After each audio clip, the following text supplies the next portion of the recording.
All right, folks, here we are on Trading Up. We've got Aaron Lush in the house. We've just done an epic podcast, but before you go and check it out, he's about to break down the strategy he's used to get over 200K in funding. This guy's trading full-time, and you're going to get to learn it here on Trading Up. So welcome back to the show, Aaron. Thank you, man. Appreciate it. Excited to share this trade. Well, let's dive in and have a look. Awesome. So I'll give you I'm going to cherry pick a random setup. I'll give you a trade that we literally took yesterday. And this is basically, I'll just replay it for a second. This is basically what we spoke about in our podcast. That what I'm trying to do is I'm trying to understand what are most people trying to do and how can I take advantage of it. So if I just hide this for a second. So as you guys can see here, my key liquidity levels. So what I use psychological round levels. So you've got the 29.25s, the 29.50s, and the 100 levels as well. And what I'm also trying to understand is, can I see a level of resistance where price hasn't liquidated a previous high before having a big move down? So the way that I like to trade gold is, if gold's ever going to have if this is going to be a big true move down, you can kind of see, if you were to draw as a level of resistance, most people would be looking at this and go, cool, this is a pretty nice level of resistance. I'm going to take shorts here, looking for this big jackpot play down. And where's my stop going to be? I'm going to sit it just above this previous high. Now, I say people, I'm saying this is what I used to do in my earlier days. And the way that gold moves, if gold is ever going to have a big push up or down, it's always going to, not always, but I'd say like a very, very high chance, like 80% higher. It's always going to come up, liquidate these highs before potentially having that move.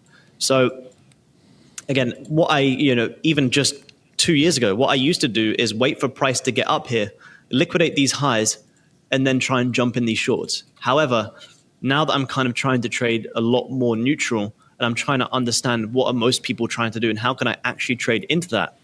If I can see, from after grabbing these lows here, from here to here, that's a 100 tick move.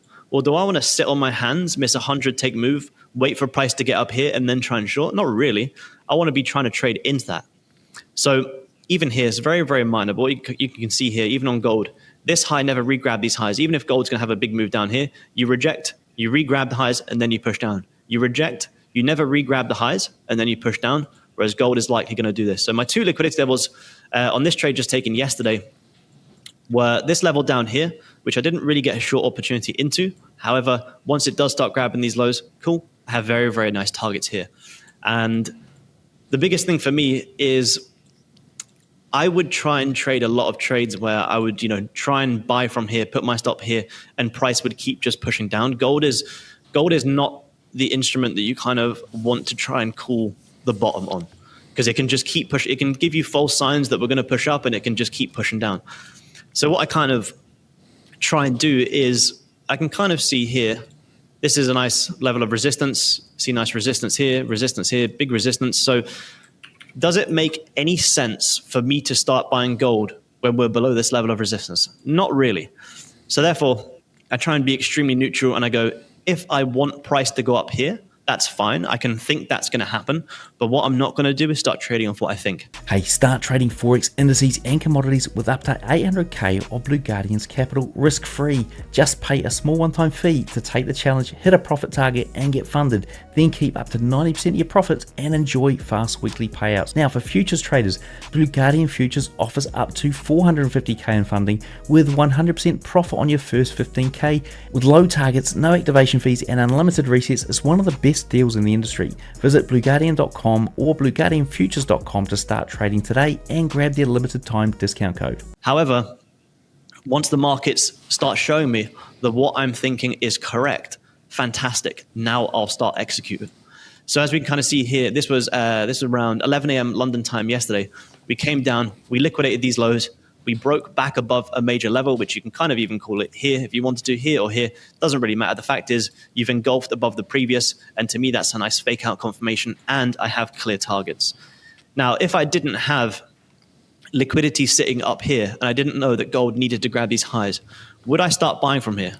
Well, probably not, because you'd look at this resistance level, okay, well, we could respect this and push down. But again, that's what I imagine a lot of people will be trying to think. So given the fact that we have liquidity above here and here, as soon as I get price breaking back above this level, this to me is like, okay, fantastic. This is my opportunity to start dropping down to the lower time frames and try and get these longs. Now, if I just drop down to as soon as I get my, I didn't scale down to the 5 minute on this one. I didn't really need to. As soon as I saw that 30 closed back above, I'm like, cool, let me just drop down a little bit, see what's going on. And I kind of saw here, very nice 15-minute rejection, liquidated the lows. I can kind of, same again, this rejection here, what this would be, this would probably be a retail trap, people jumping along, stop loss just down below there. So you've grabbed the downside, you've broken back to the upside. And I actually wanted to get long here. However, sometimes in trading, you're not going to be on the markets 24/7. So I wasn't able to get long here from where I initially wanted. Do I get emotional and start revenge trading, start jumping in sells? Absolutely not. If I measure from here to here, well, here to here, I still have about 50 ticks. For an intraday trade, at just trading one contract, that's $500. That to me is still a fantastic opportunity.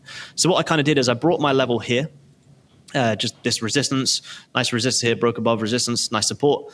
And I was pretty much, as soon as this next 15-minute opens, now that we've broken above this level, little bottom wick, I'm going to get long, and my targets is going to be this liquidity level here, here, and 29.50. And you can kind of see, he then flipped up beautifully, and I was like, okay, cool. Any rejections from this level is great because we still haven't grabbed these highs, and I know more people are going to jump in shorts. And then you can kind of see, you literally liquidated the highs and then had an absolute perfect reaction as well. So everyone who was trying to short here got stopped out, and I literally got out at that 29.50 level. And then you can kind of see price kind of chopped and then continued pushing up. So just trying to understand, what are most people trying to do? Rather than me trying to buy down here, let the market show me that these highs are ready to be targeted only once we've broken out, and then I'm going to execute off what I think. And it's just pretty much as simple as that. Liquidity levels and a simple breakout level, price action, and that is pretty much all I use. Nice. I like it. And so this was on a 15-minute chart, not the 5. You decided to enter on a higher time frame. Why was that? So I kind of use the 5 minute for when I'm on stream, which we jump on stream around 6:30 until 9:30 London time. And if I just trade this to, and by this time, this is like my, wrong time. This is about, I think it's about maybe 7 o'clock my, 9:30 my time. So by that time, I'm like, I'm 9:45 my time. By that time, I'm a little bit, I don't really want to watch the 5 minute. I've watched the 5 minute for 2 hours. I don't want to watch it anymore. So therefore, in the evenings, I'll just watch the 15 and higher. And that's kind of how I like to do it. Yeah. When I come here and I stream, I trade the 5 minute. But then when I go home, I'm trading the 30-minute high because I can just watch closures and just kind of go about my evening.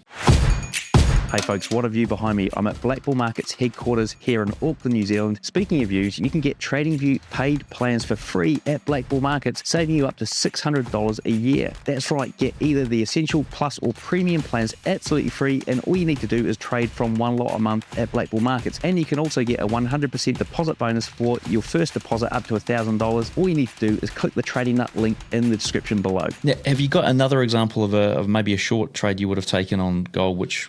I mean, it was quite choppy in the last week or so, and there were some short opportunities, I know.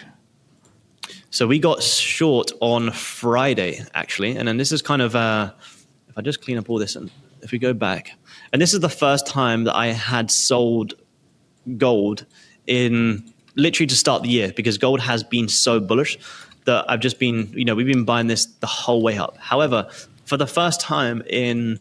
like I say, since the start of the year to the 20th of February, this is the first time that I actually was open to taking some downside on gold. So kind of, and this is the daily time frame, and this was the daily time frame to execute on the lower time frame again, but it's all about understanding how did the previous days close and how could, the next day close. So what I'm trying to understand is, how could the next day look? I'm trying to picture, how could this next day look, and where do we need to come into? So for me, obviously gold's overall bullish. However, when I jumped on the charts on Friday, I can see the previous day grabbed the highs and held resistance.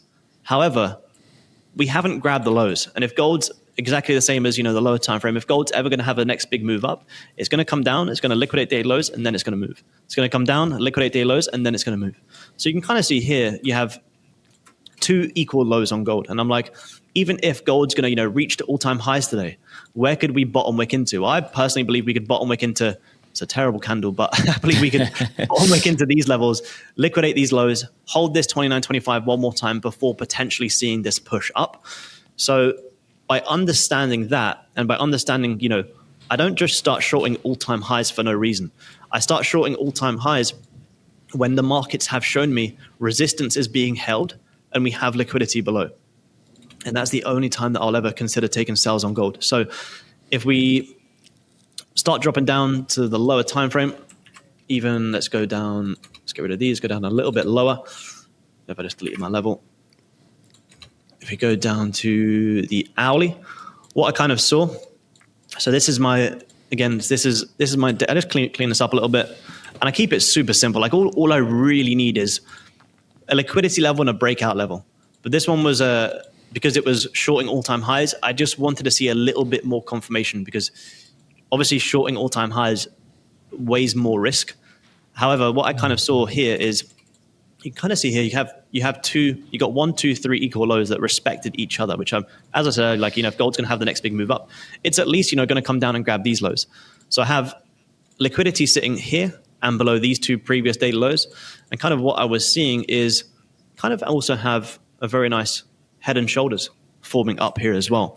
So as this daily's opening, what I'm kind of anticipating is you're going to open, you're going to get that top wick, and then we're going to look for the big push down. And the thing is, people kind of say, like, are you going to top wick here? Are you going to top wick here? I don't know where we're going to top wick, nor is it really my job to try and predict where are we going to tap into. But once we start hitting some resistance and showing me signs that it's time to find some resistance, great, then I'm going to get short. I don't care about how high, we might pull back into. That's not really my job to kind of predict that much. But the second we kind of, I just skip it forward. The second we kind of get into these levels, this was in the Asian session, you kind of see, oh, sorry, I skipped it too fast. As you can kind of see here, we've come back into this overall head and shoulders level. And do I start selling from here? Well, not really. Prices just closed aggressively bullish. Do I want to trade against that? Not really. However, you've reheld 29.50 and you've just thrown a massive wick rejection. And you can kind of see here, even down to the 15-minute here, what did we not do here before this push up? We never re-grabbed the lows. So a single rejection, you can see this is almost identical to this is almost identical to this, and this is almost identical to all of these. So as soon as I see price grabbing highs, holding resistance, this is my indication at cool. I think price is going to come down here, but what I don't do is react to what I think. However, once the markets show me this is a big rejection, now I'm like, okay, cool. What I'm thinking could now be coming in. Therefore, this is my reason to now look to start executing. And hey folks, just jumping in here quickly. Now, if you're looking to trade dynamically, you want to learn from my own trading mentor, JJ, then what you need to do is click the link in the description, register your interest, because we're going to be launching this Dynamic Traders Club very soon and you don't want to miss out. All right, let's dive back in. Hard stop will be above here, but the way I like to trade is I have hard stop losses to keep me safe, but I also use mental stop losses to get me out of the trade a little bit earlier. So if I'm shorting off the fact that price is holding this resistance and grabbing highs, well, if price starts closing back above the resistance, well, there's no reason for me to hold that trade. So I'll get out. And the key is actually closing. The biggest thing with gold is not cutting the trade too early, because sometimes, like in this example, gold could look so bullish. You close your trade and the last couple of seconds, gold can wick right back down. So for me, hard stop here, a real exit if you start closing back above here. However, as long as we hold this level, I'm happy to look for this downside trade. And I didn't hold it this long. This was just a day trade. Like even down into these levels, there's a 80 tick move. 80 tick move, again, one contract was $800 in a couple of minutes. And you can kind of see it did take its time, but you ended up coming all the way down. Again, more rejections from here, more people trying to jump in longs. You never really grabbed the low, so more retailers jump long here, stops here and here, and you eventually came all the way down into low. So although I have my levels all the way down here, I'm scalping, so I'm happy just to get here to here, and that's good enough for me. Ended up hitting the full levels. I didn't hold that long. I had no desire to. I was happy with my little piece of the pie, and that was it. But yeah, the biggest thing is, again, what are most people trying to do? Let the market show me what I'm thinking is time to come in, and then I get my trade. Yeah, nice breakdown, mate. Look, I do remember from last time now how you had that mental stop loss, and then you were going to take like your actual stop loss much earlier than that if you got a chance to, which helps massively with your overall growth of an account. So, hey, look, Aaron, 100%. Brilliant stuff, mate. Thanks again for coming on. What's the best way for everyone to find out more about you? You can come on and watch me. I trade the London session every single day on my channel, Aaron.trades, and I just post a lot of trade breakdowns and and a lot of trading stuff on there for absolutely free as well. So feel free to come along and say hello.